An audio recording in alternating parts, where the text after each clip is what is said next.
Il y a encore du chemin. Si Goodmove est censé améliorer la mobilité à Bruxelles, cela dépendra beaucoup de l'essor des véhicules électriques censés remplacer les automobiles à moteur thermique d'ici 2035. Bannissement de l'essence et du diesel en Europe et plus spécifiquement à Bruxelles, la décision est donc bel et bien prise. Mais il y a encore loin de la coupe aux lèvres. Il nous reste une décennie pour se mettre en ordre de marche. De nombreux obstacles restent à éviter avant la date fatidique donc de 2035. Le professeur à l'école polytechnique de l'ULB, Patrick Hendrick, en a pointé 6 obstacles majeurs dans l'écho. Il y a le prix.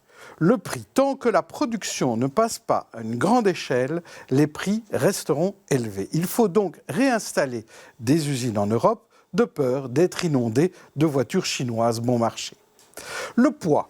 Ces voitures sont encore beaucoup trop lourdes, beaucoup trop énergivores. Les technologies doivent évoluer, ce qui aura un effet positif sur la consommation d'énergie et la consommation d'électricité. Il y a aussi les composants.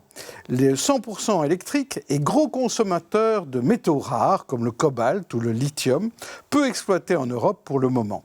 Il faut développer de nouvelles batteries lithium-fer-phosphate. Les batteries, elles sont fabriquées en Asie. Il faut les rapatrier pour en maîtriser la logistique. Les recharges, les recharges, on en manque. On manque de bornes, et notamment à Bruxelles, où les garages sont rares et les voitures nombreuses. Et enfin, le réseau.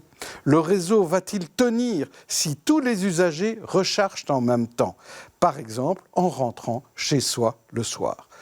Bref, à défaut d'un véritable plan industriel, la disparition progressive du thermique fera bien plus de dégâts que quelques aménagements mineurs de Goodmove.